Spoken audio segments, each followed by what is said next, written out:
What's up, family? Gerald the Bossman here. You're tuned into the Bossman Show on AM 1010, AM 1430, 1055 The King. Let the King out at 105theking.com and the Bossman Show at bossmanshow.com. Hit me up on Instagram, The Bossman Show, Twitter at Bossman Show, and Facebook, Bossman Show. It's the Bossman on your radio. Listen to the Bossman Show with your host, JR, Saturdays at 9 a.m. right here on AM 1010, The King. BS3 Network, changing the way you watch TV. Yes, BS3 Network, changing the way you watch TV, covering content and hot topics from A to Z, sports, music, society and culture, movie reviews, you name it, we have it. Check it out on bs3network.com or check us out on Roku, BS3 TV on Roku, as well as check out your favorite podcast on all podcast platforms or Spreaker.com/BS3 Network. You are now tuned to BS3 Network.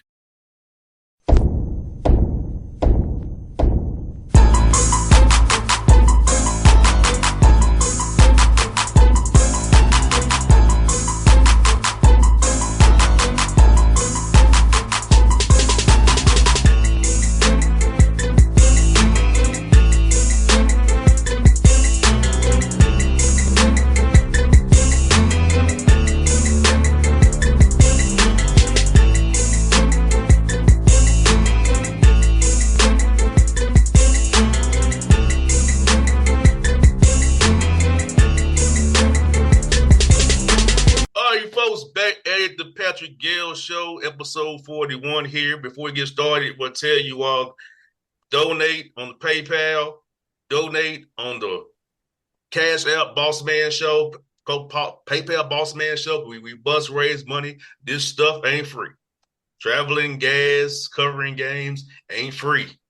Dealing with PR people ain't free. So I'm going to make sure that you compensate the show properly to keep us doing what we're doing. Appreciate the views and the likes and the listens, because I mean, Coach White, Coach Gayle, when we don't even post, we getting hits. So obviously, we are, as Coach Gayle says, we're doing something right.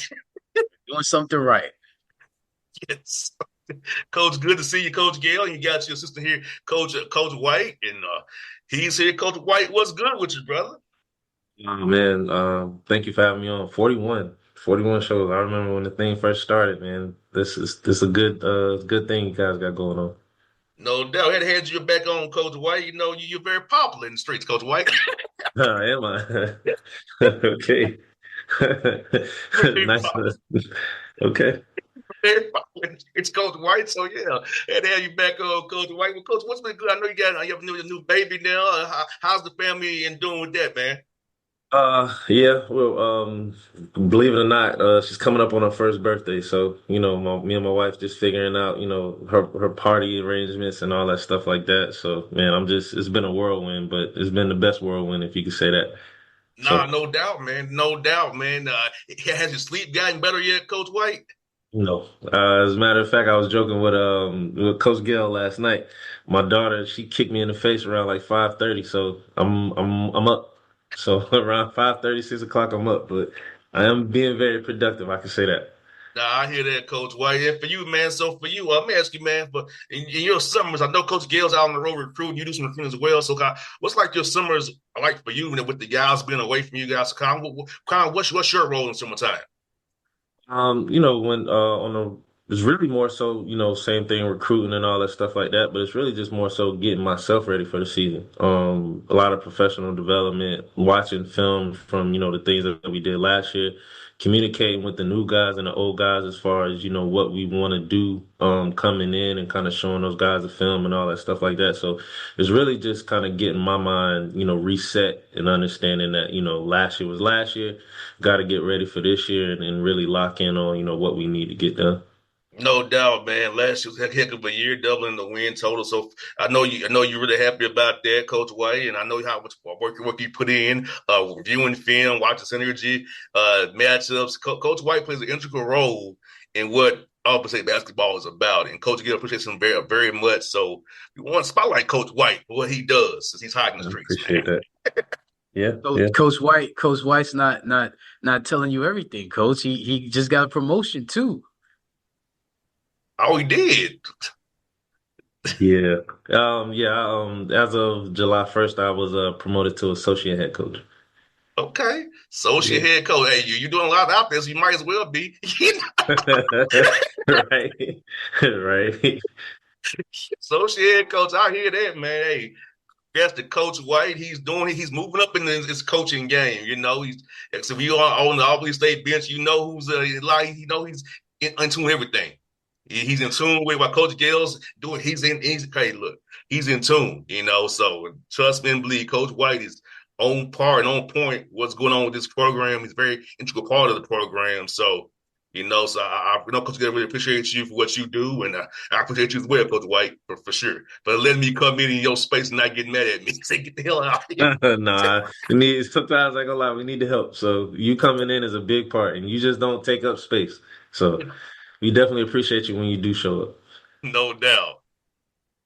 Yeah, Coach. Well, Jr. I was about to say the only way we can get to 41 episodes is if you got somebody like Coach White that's doing a lot behind the scenes. So that allows me to kind of focus more on the fundraising and doing this, and as Coach White said, professional development, developing relationships for a head coach, developing relationships with campus partners, with community partners, with basketball partners, all types of things. You can't do that. You can't be in the office really in the summertime. You got to be out. You got to be visible, and you got to have somebody like a Coach White that can kind of take care of everything. You don't have to think about anything when you're out and about, kind of trying to create and trying to build things. Nah, So no doubt. he's a huge help. He's a huge help and well deserved. He's been doing the role of associate head coach since day one anyway. Yeah, 100%. 100%. I definitely get that for sure, man. And it's definitely great to see Coach White moving up and seeing what you guys are doing at Albany State, because it's going to be a great year. It's going to be a great year, and I can't wait to be there in Atlanta with you all, and maybe in Albany. Who knows? Maybe on the road somewhere else with you. Who knows? It all depends on the schedule that I'm waiting on sometime this month. I can look at my dates and pick them out the right way. But I will say, like I did last year, I may skip a game to be in a certain place at a certain time.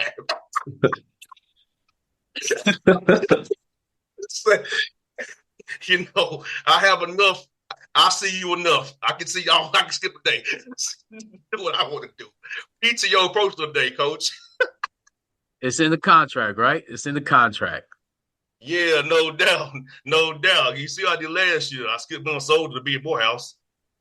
Who wants to freeze their butt off and want something on soda? I could be a bit home. Well, the awesome thing last year, JR, was that you were 2-0 during the regular season. So we got to keep that going. Yeah, no doubt, 100%. We got to keep that record going because it's very important to win those games in my old hood. It's very important. And Coach White, we have a supporter of Coach Gayle now. We won't say any names. We have a new supporter of Coach Gayle who's on his side now. Okay. We won't say any names, Coach, but we appreciate you. As I told you before, JR, it's what, August 7th, the day after Jamaican Independence Day. Big up to my people that were celebrating Independence Day yesterday. But as I told you, ain't no new supporters, man. It's just somebody that just ain't mad at me today.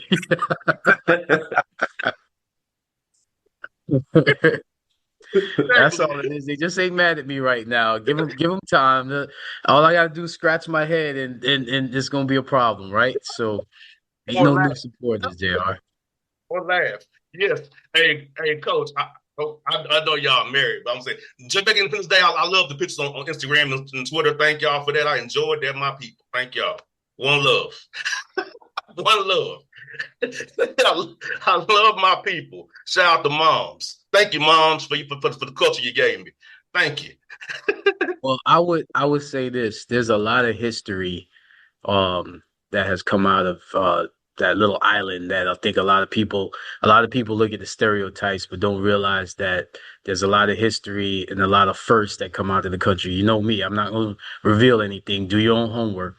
But Jamaicans are very proud, and there's some things that we got behind the scenes in the works that we're trying to do. So all I can say is that, we're very proud, very happy that, we have, this is like a birthday. We got to another year of independence.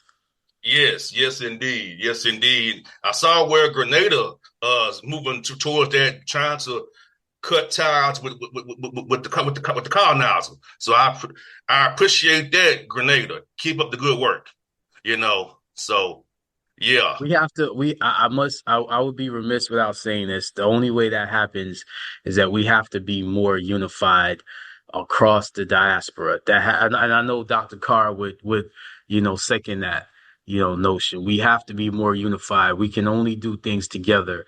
And I wish we would not be so fragmented and separated. And that's by design. We have to play chess and understand we can only do things together. Yeah, we must be read. We must be informed and not misinformed.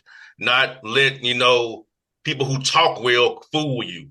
Everybody who talks well don't have the right information for you. They're leading down the wrong path.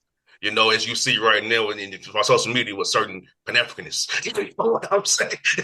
So we got to really be there. And Dr. Carson in Kemet right now, Coach Gayle, he got over 100 people over there in Kemet touring ancient Egypt, seeing where we got started at over there. So that's what he's doing.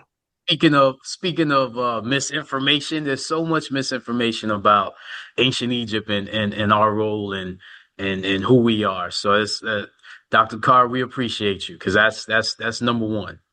Yes, Ashe, Ashe, Ashe, 100%, brother. And Coach Gayle, and Coach White, De'Aaron Fox got a max deal, Coach White and Coach Gayle, and it's causing some problems. Wait a second, JR. Wait a second. I heard a very well-respected coach that I grew up loving say that the point guard position is dead. So, JR, I gotta hear your reaction to that as in relation to what you just said about Mr. Fox. I don't know what you're talking about. I saw the meme. I'm like, I don't know what Richard's talking about. Like, Richard, what do you? He just talking right now. I don't know what he's talking about, brother. I mean, the point guard ain't what it used to be. Ain't just bring the ball up the court, set the offense up, and they're more scoring point guards now. So I don't get his thought process, or he can't play his way. I mean, so I just saw the meme. I'm like, dude, talking about, you know, like, Well, Coach White, I used to get beat up a lot in my coaching career because a lot of coaches would always say that we never had point guards. We only had combo guards. And I always used to say the point guard position, it evolves. But in our system, all our guards have to be able to initiate offense. Now, your point guard is still going to be your leader, still going to be your captain. So, the reason why I disagree is because I disagree with that position being dead, and I'm not even going to specify, the NBA. I'm just going to say all around in basketball, you still have to have a leader. You still have to have someone that when you have to score, can be the extension of the head coach, can be the extension of the coach that's, running the offense to get you in a set, to get the ball where it needs to be. You still have to get the ball to guys that are your guys that if they don't touch the ball in a few possessions, you have to get them in their sweet spot. And that's the thing. I remember Jason Kidd talking about when he played the position, asking guys, where do you want the ball and the timing of when you want the ball. And those are the little nuances that I think have not gone away in the game and will not go away because you're still dealing with five people on the court that have to have chemistry. And my thing is like you all said, like the it's just the evolution of the position. Like you can't just go out there and just look to pass now. You have to be a scoring threat at that point position, whether it's catching and shooting or getting in the paint and being a threat to either score it or get rid of it. And my thing is like guys like De'Aaron Fox and Halliburton and those guys, they're not only just scoring the ball, they're top 15, top 10 in assists, and they're still getting the ball to guys and making sure that they're, getting everything, that they need to get. But again, like it's every position evolves. All of the fours and the fives, they're not just sitting in the paint anymore. They're coming out and shooting the threes, threes and twos. It was all ISO ball. Now you got guys that are just coming and just, threeing and D'ing. So at the end of the day, basketball is evolving in so many different ways. You can't just say that the position is dead just because it's not something that you're used to seeing, or it's, something that moves away from, your norm or whatever you're used to seeing. If it evolves, you sometimes you got to be able to evolve with it, or, just be caught up and be behind. So I'm more than pleased with the way that the guard spot is going. I wish it would have came around a little bit sooner, because when I was in school I wanted to score, and my coach was like, nope, you run the offense. So I'm definitely glad for it, but there definitely has to be a balance. And if it's a balance, then your team is gonna go pretty far. Like Tyrese Maxey is a great example of the balance in that. I can Jamal Murray when he's on can be a good balance of that. De'Aaron Fox can. You gotta find the right balance between passing and shooting and doing your thing. In San Antonio is like they got Castle, Harper, and Fox. I'm gonna tell you, all three of them been on that roster in 2 years. Somebody gonna get traded. Yeah, yeah. So the question now is, Coach Gill and Coach White, in the apron era, is De'Aaron Fox really a max player in the apron era? I think not, personally. You gave him 4 years, 229, apron era. In the old CBA, I can go with that. New CBA, where every dollar counts, not so much. So let's say, can you even move him in 2 years if the number he's going to be making? But as you can see, he only forced it with San Antonio for a reason. They promised him the max money. That was always coming. So, but I don't see for 1 second Harper, Castle, and him on the roster after more than 2 years. It's Well, going to be. it'll be interesting to see, because I do believe that all three are very, very good at getting downhill and getting in the paint, and they can create their own shot, which will in turn create shots for others. But I also think that they get after you defensively too. So I do think that they'll be able to play together. Obviously, in 2025, it's crazy to think that obviously that all three are going to be there, like you said, in 2 years. But I love basketball players, and I think all three are really good basketball players. So I love to see how they're going to fit with each other. I love to see how they're going to incorporate, obviously, Sohan and Wembanyama and all them other guys on the roster. And I tell you what, I know the people in the teams in the West are looking at San Antonio like they got a lot of talent. And so when you said, well, is that contract, tradable? I think that there's going to be teams that's going to look at San Antonio and say, well, I wouldn't mind having that guard. I wouldn't mind having that player on my roster. And I think that they're going to have a lot to prove to start. They're young, but they have enough experience with a guy like Fox.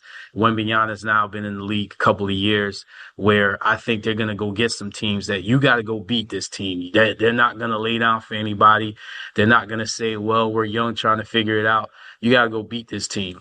And as far as college goes with point guards, it's funny because there was a pretty good team in Alabama that's got a pretty good dynamic young point guard that's going to be a sophomore that I was surprised he came back to college, that I don't think anybody wants to see. So in watching a lot of teams, watching Houston, I love their point guard that they had was doing well in the summer league. I think the position has evolved. And I honestly, Coach White kind of touched on something. I think a lot of players back then in the 90s would have scored more, but they had to run a system. I think about Houston, and I think about Kenny Smith and Sam Cassell. they both did a great job of getting the ball to Akeem because I think the big man has evolved as well. So the big man passes a lot and it's being looked at. But I think guys like Akeem, guys like Shaq had a lot of assists because you had to double team and sometimes triple team them. So I think with Big shooting a lot more threes, it spaces out the floor. But I still think you need that PG. And you have a variety of PGs because to me, Houston had Kenny Smith and Sam Cassell that brought different things, but were still so effective. And that's why they won those 2 championships. Oh yes, yes, 100%, man, 100%. Like I remember watching the Orlando Magic back in the day when it kind of started this with the Magic. Anybody you throw the ball left about the Shaq, double team him, you kick out to Nick Anderson, with the Brian Shaw, Dennis Scott, Penny Hardaway, or Harsh ran for that top of the key jumper above the break there. So like. So the Magic, Brian Hill kind of started this spreading everybody using Shaq, double teaming him. He kicked it out to a shooter, or they just throw the second pass over there and get the open three in the corner. So for Dennis Scott or Nick Anderson, so he's definitely interesting. So, but I see that coach because April is crazy. So if we saw a report where somebody ain't getting the right offer right now, we saw the report. Now he can say De'Aaron Fox got a max. I want a max now too. Now, okay, I'm just saying, just being honest about that. De'Aaron Fox ain't a max player. Well, JR, I'm gonna stay in my lane, but I will say this: not only can he say it, he should say it. Yes, he should. Hey, look, luxury tax be darned. Let's do that. As long as it gets me to where I want to be, I don't care. Well, I can say this: your team is not doing anything without that man, and I think everybody knows that, and I think everybody's excited with the roster, but it all begins and ends with him. So I like I said, wouldn't piss my best player off by stuff being the media the way it is. That's all I'm saying. Like, I'm just saying because it could get very interesting if he just says, calls your bluff, pretty much. Oh, well, I'll say this: in college, you somewhat piss your best player off every year in recruiting. You try to get players to make them compete. So let's just say this: if you do that. And again, I'm staying in my lane. I'm just going relating it to what I know. But if you do that, you better have a backup plan and you better have somebody that can take over. And I'll leave it at that. Yeah, no doubt. Like when you get guys with 1 year left in the player option, you're playing with fire. And and there's gonna be cap space next summer. So there's a way that you can play yourself out of something. I'm just being real. And that Fox contract is going to cause some problems for a lot of people down the road. People looking like he ain't really a max player. Think about this code. That's why the Kings, man, think about it. The Kings wouldn't offer him a max contract. His former team. But I guess part deal with Rich Paul to get him to San Antonio, he's going to get a max deal. So. Well, I was about to say, JR, tell the whole story. So there you go. Yeah. So, but in doing that, it causes problems for other teams. If you're trying to not give them what they want and they're looking at their contract. Another contract that causing problems, Coach Whitey and Coach Gayle, Emmanuel quickly in Toronto. It's causing a problem for Josh Giddey, Cam Thomas, because he got 5 for 175. Look at him. So that contract is causing problems for Giddey and these other people. So JR, take everybody behind the scenes to this negotiation because I don't think people realize this is years in advance that you work on things. And like you said, this extension in San Antonio was coming a while ago. So take us behind the scenes with these type of negotiations. Yeah, when you traded for this dude, you kind of had a wink nod that we're gonna give you a max. Because Rich Paul was gonna move him to the way he wouldn't get what he wanted. When Sacramento told him no, Rich Paul got to work to get him what he wanted. And Spurs I'll say this: had the Spurs they was going to get Dylan Harper, they wouldn't have did this deal. That's what I know that on great background. Had they known it was going to get Dylan Harper in the draft, they wouldn't have did the Fox deal.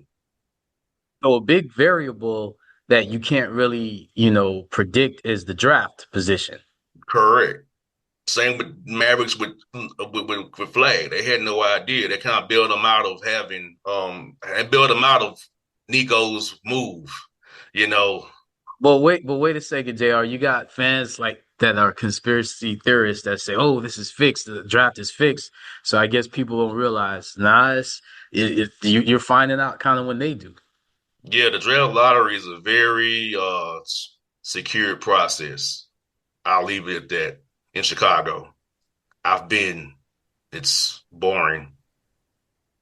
It's boring. Boring equals secure. Yes. And you wait for the little balls to pop and the right combination comes, boop de boop boop, and then that's how you get the lottery. It's from what I saw, it's not what the conspiracy theorists say. But and see what Luka did. He took a short-term deal so he can get 35% of the cap. See, max contracts go like this: 25, 30, and 35. So the guy with the Hawks, he's a 25% of the cap max when he signed his deal. Evan Mobley is now at 30 because he got the defensive player of the year. And Luka wants to opt out and be at the 10 years of service and get 35% of the cap and sign for 418. Yeah. That's why he took a short-term deal to opt out and be at 10 years of service to get that. And this is not fantasy. That this will happen. Yes, that's real money going to happen. But yeah, same with Michael Parsons in the NFL. The Steelers paid T.J. Watt $41 million a year.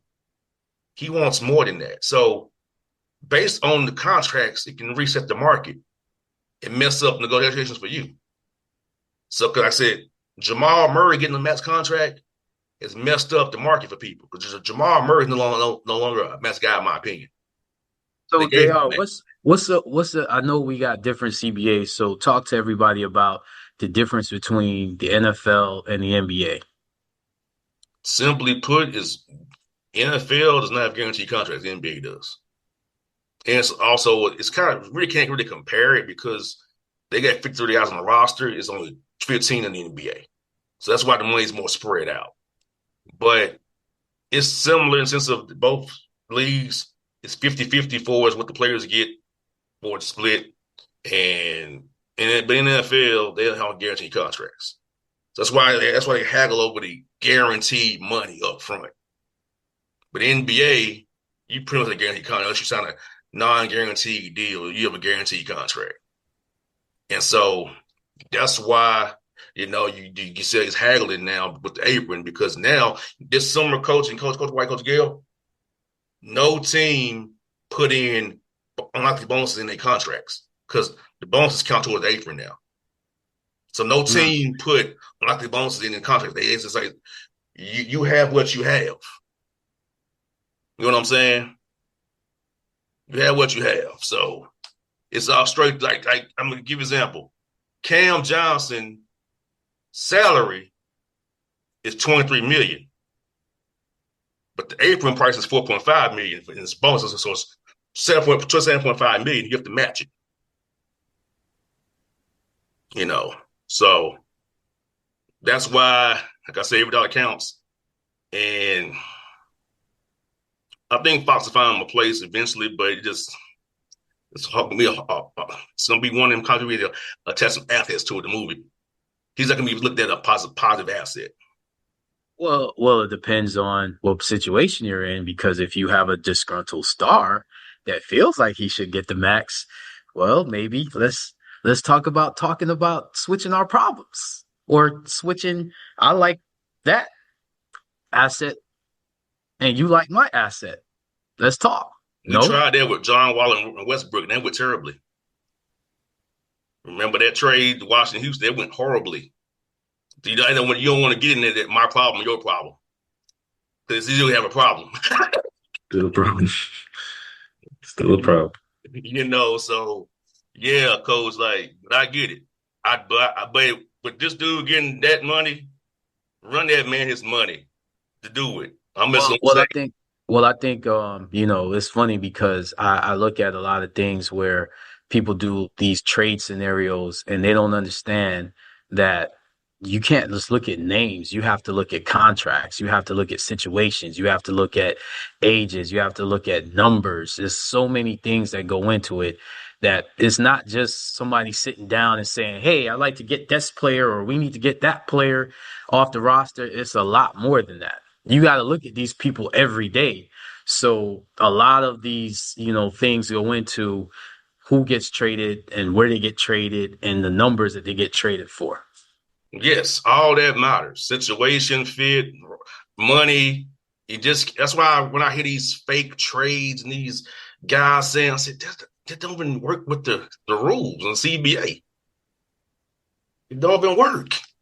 So I think that should be something that, and it's funny because, we've all had, access, whether at school we've been coaching at, or like you, JR, just you in the business, we all have kind of access to sports and business. I think the collective bargaining agreements of each major sports league should be something that's taught in these classes. And I'm sure it is, where people can really understand that it's a lot of language and stuff you got to look at. yeah, no doubt. You gotta really know if you gotta really know what you're doing. That's why these teams spend a lot of time reading CBA, understanding how to make moves, what moves fit, what don't fit, and they use these things called a trading machine. See what works and what don't work with the league office. Or they'll call the league office and ask them, if we did this, would this work? So yeah, so that's what we got going there, brothers. Well, I know it's been a great show to have Coach White back on the show, Coach Gayle on 41. And we're going to tell you again, subscribe to YouTube, donate, PayPal, hit up the Cash App Bossman Show. I'm working on getting the Zelle and Venmo. I'm still trying to get approved for business. I'm working on getting approved. So that's coming, people who want to donate. So anything you want to say, Coach Gayle or Coach White, before we wrap up here, Coach White, last word from you, Coach White? Man, just again, appreciate everything that you do. When we see it and when we don't see it, and hopefully, we can keep this thing going. No doubt. Coach Gayle? Biggest thing is just, continue to push when people, say negative things about you and you feel like you're trapped, just get in your Bible. And this morning I read about, a disciple that was in jail and God came and took the shackles off. And a lot of times we feel like we can't get out of a situation. Yes, you can. You just got to have faith and not focus on the people that's trapping you in, because it's just going to be used as an example. Ain't that right, JR? Yes, indeed. Yes, indeed. Well, folks, Coach Gayle, Coach White, episode 41, we in the books. See y'all next week. We out. BS3 Network. Changing the way you watch TV. Yes, BS3 Network, changing the way you watch TV, covering content and hot topics from A to Z. Sports, music, society and culture, movie reviews. You name it, we have it. Check it out on bs3network.com or check us out on Roku, BS3 TV on Roku, as well as check out your favorite podcast on all podcast platforms or Spreaker.com/BS3 Network. You are now tuned to BS3 Network. What's up, family? Jared the Bossman here. You're tuned into the Bossman Show on AM 1010, AM 1430, 1055 The King. Let the King out at 105theking.com and the Bossman Show at bossmanshow.com. Hit me up on Instagram, The Bossman Show, Twitter at Bossman Show, and Facebook, Bossman Show. It's the Bossman on your radio. Listen to The Bossman Show with your host, JR, Saturdays at 9 a.m. right here on AM 1010, The King.